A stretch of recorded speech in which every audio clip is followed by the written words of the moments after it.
It's hard to think about even making a video on this job for you guys, but since I said I would, my project, while those guys are over there, is that ivy covered leaner.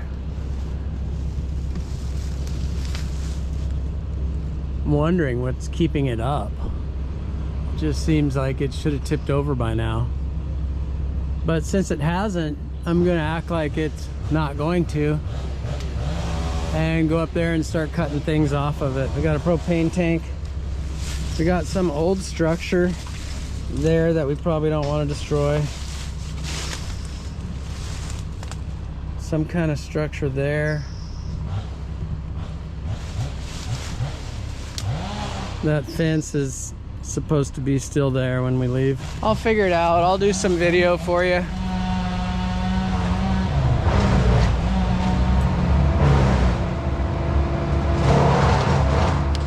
We'll be in Portland at the Pacific Northwest ISA climbing competition at Laurel Horse Park. We'll have a little booth set up, me and Evan, and I don't know who else is going yet, but we'll be there.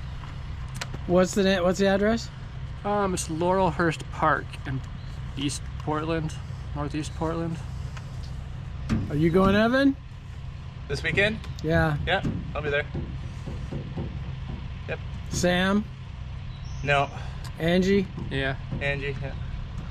All you people who don't speak English, as long as you speak Espanol, we can understand you. Yeah. Yeah, we'll figure it out. All right. Catch monkeybeaver.com at Laurelhurst Park in Portland this weekend.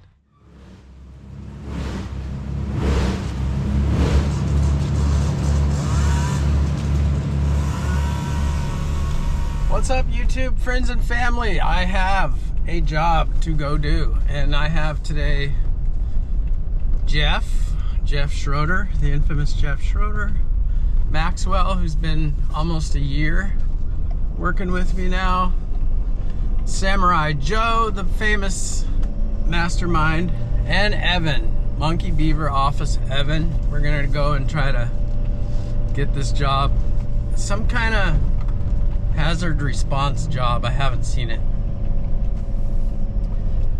and I've been working every day, but I haven't been doing video because it's been me working alone, or it's been me and Max. So when you want to shoot video for YouTube, it's actually another whole element to the job, and lately I just haven't. It's been like old times where I would show up and solve problems for people, and it was just me and nature. And I've kind of enjoyed it, actually. I've enjoyed the simplicity of not seeing every job as a stage for you guys, you know, how to get the best lighting and how to get the best angle and how to sequence the story right, make sure that the lenses are clean and the camera's working, and it's all gonna make a good end video product. So it takes a little bit of effort to make that happen, and it doesn't just automatically happen when you get a camera and start filming your work. It's a great many things that you learn along the way of doing that, and I know how to do it. I just have enjoyed not doing it a few times lately. So, but today I'm gonna bring one camera, and whatever I see there, I'm gonna share with you. And I like to keep the channel going, you know. I'm active in my church, so that's another thing. Besides having so many kids and things to do at home, and monkeybeaver.com and YouTube channel and a tree service, besides having those things and hobby like trying to learn how to fly and get a pilot's license and lead my son through that and take my daughter through diving certification, all the dreams and aspirations of of a person that loves his family. So, on top of that, I like to speak in my church, and the church, hard to believe. To me, it's hard to believe. Some of you might be like, no, we'd love to hear that. But the church trusts me to stand and give encouraging messages to the people. And I think it's, I like doing it, is the point I'm trying to make. And so, but it takes effort to create content for that. And it surprises me that I get to, because if you know me, or if you knew me, put it that way, my background, I'm not a guy without kind of a wild past. Sometimes I'm surprised that they'll put me in that spot. Kind of like when I'm flying the airplane and I'm in line behind a passenger jet, and then there's another one in front of me, and there's like little old me flying that airplane, that little Cessna, and I feel like, you're gonna let me do this? And I haven't even gone through security. It's just such an interesting life to overcome things, to be somebody who couldn't pay their power bill and couldn't put a few days together of responsible nature, to be a person who, I don't want to get into gory details, but I was just a party lifestyle guy, and has been no small thing to overcome all the sort of ugly heads of selfishness. Alright, now I don't have to worry about George of the Jungle. For the YouTube audience, there's no way they could really comprehend what this would look like in the first person. It's just big tangly ivy covered mess. I'm happy there's no ants. And I never truly do overcome it. But there's been some big pivot point steps along the way where you can look back at your life. If you used to have a lot more dysfunction and drama, you can look back at your life and say, wow, on the whole, I have changed. I am a different person. I know, just looking at like credit score, take credit score for example.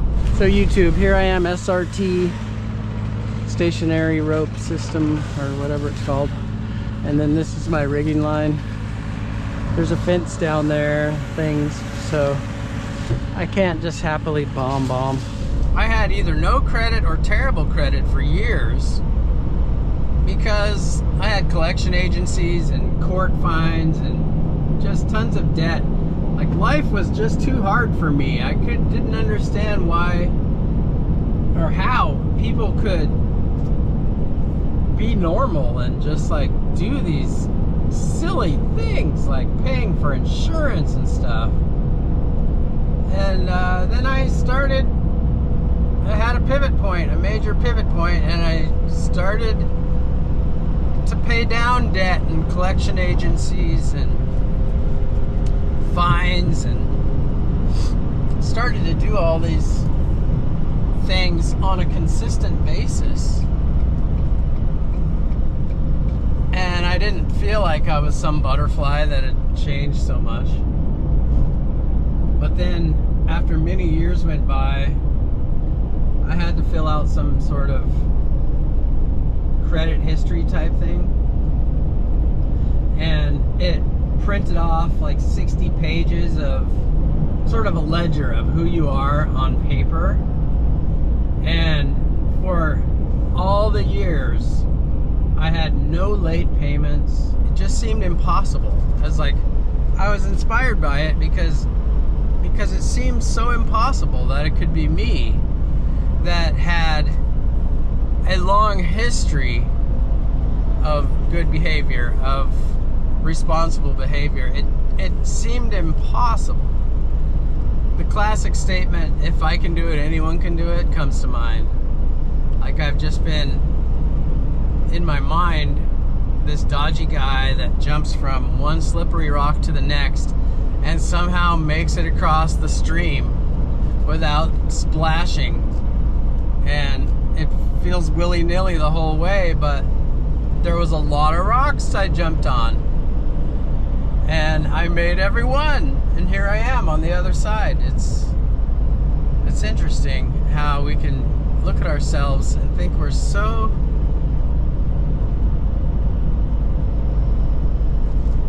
overwhelmed and unput together, and yet sometimes I think we're not fair to ourselves.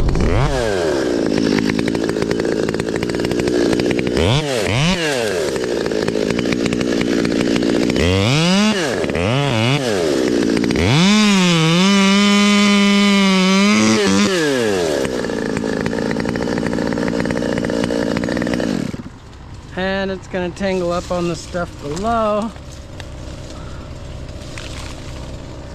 which I should have cut off first. But since I had such a terrible throw line day, this makes sense. I'm not saying all this to give myself props publicly in front of an audience. I'm saying these things to encourage. If somebody feels like they can't do the right thing, if somebody feels like they're stuck and they feel like there's too many things to overcome, well, the good news is you only have one day to make changes. So you make the next right choice for one day. Just about anybody can do that, right? And then you don't have to solve all your problems in that day. You didn't get all your problems in that day. So the next day, you just do that again and look for little victories to encourage you along the way. And eventually, the ledgers will show a changed person.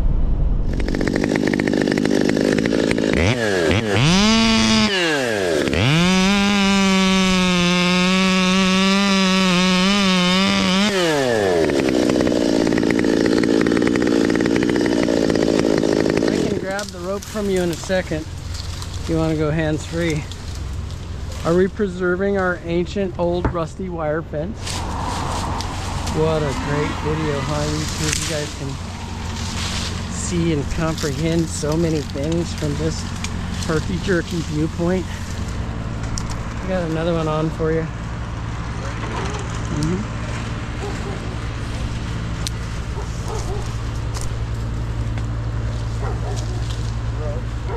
Pull it tight. You want to kind of keep it up. Oh, you're there. That's gonna, your rope's gonna run into that. You'd be better off. Yeah.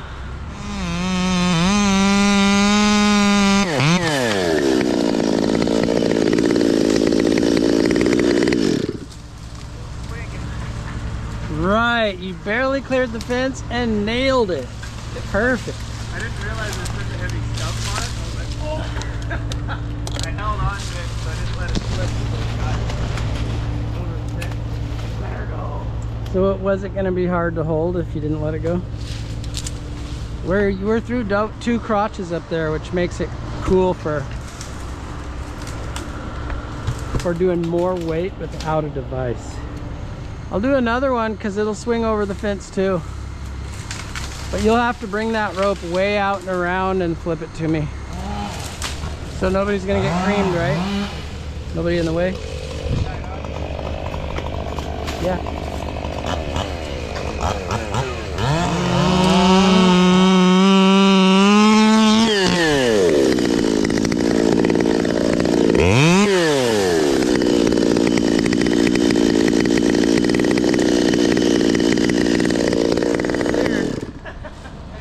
It cleared the fence. What that was.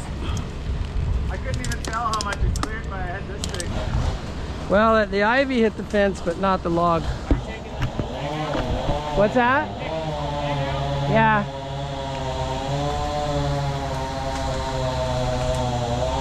I'm just trying to put some stuff out there so it's easier to chip. Yeah.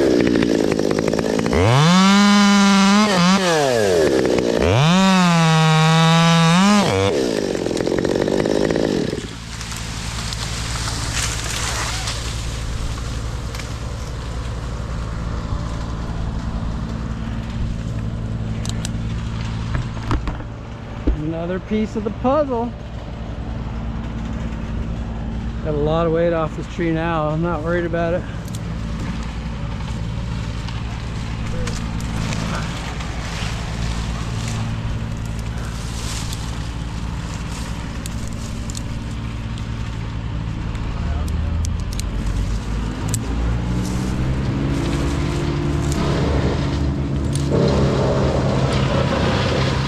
Alright, this one you want to keep real tight until it fully separates, otherwise it'll fall across that other tree.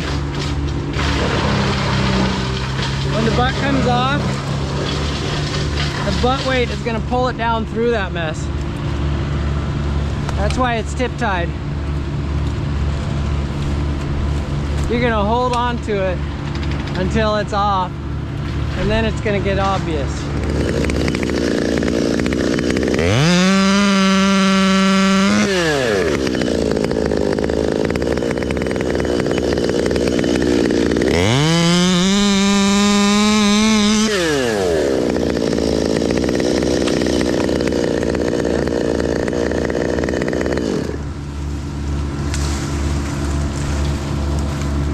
Yeah, you're gonna need help. It's pretty heavy. Let me see what I can do. Hey, that's my mailman. Yeah, he gets around a long way from home. All right, I am going to go down and cut this off, and at which time you shall own it. It might actually tangle in the limb under it, at which time I will connect the limb under it to this one. Yep, and you're gonna want to keep it tight like the other one so that you can kind of keep it on there.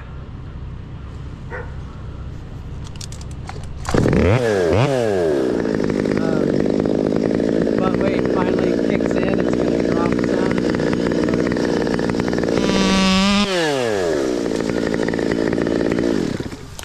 If you keep it there, I'll sling the next one to it.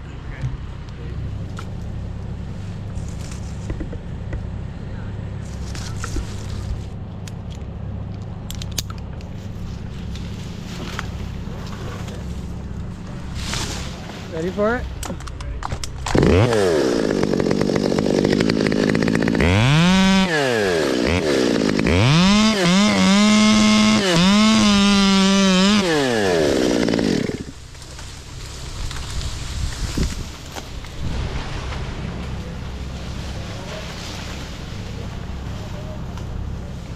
It's impossible for YouTube to see anything, but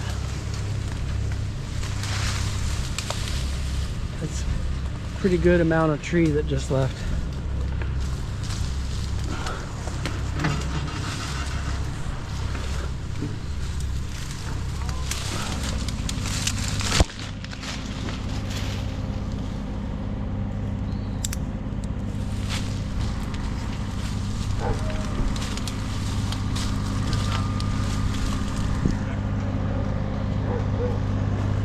I sure like SRT when I don't have a whole bunch of rope to keep track of, just enough to do what I need to do.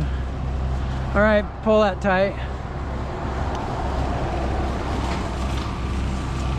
So this rigged piece is gonna pull down on my leaning spar pretty hard, especially since Evan is lowering from out there. That's the worst possible leverage for the tree.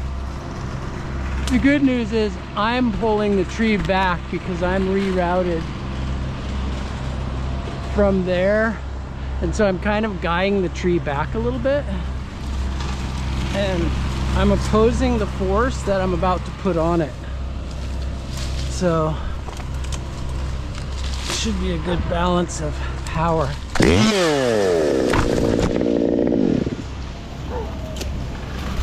And we cleared the fence, eh?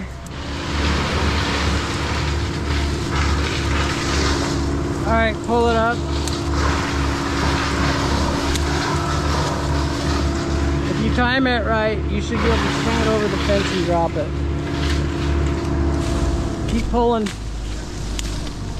Keep pulling. You gotta pull harder.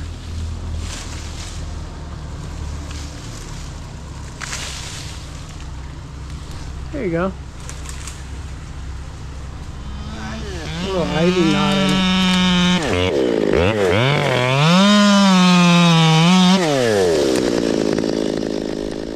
Alright, so it's ready to come off. It's gonna wobble me a little because you'll have to hold on to it at first or it'll hang up in that. So you gotta kind of hang on to it, wobble me, and then sort it out. Let it settle and then drop it down. Yeah.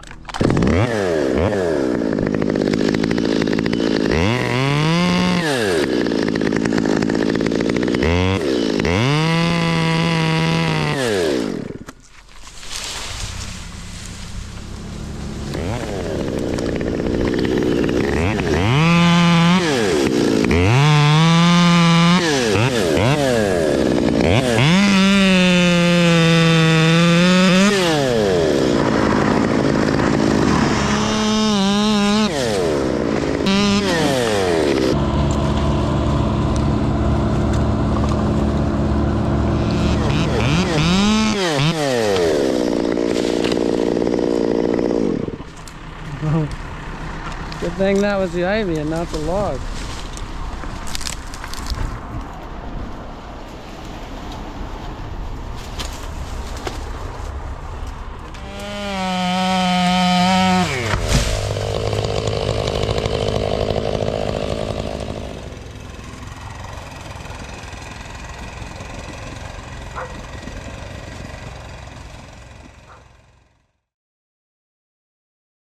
Hey guys, Sam here with monkeybeaver.com. Just want to show you our latest custom saddle. This gentleman asked for black and white paisley. I think we did pretty good. Evan was able to make this fabric for him. And I think it turned out awesome. We do still have a little bit left, so if you're interested in maybe just a saddle setup or just a set of suspenders, we could probably do that for you.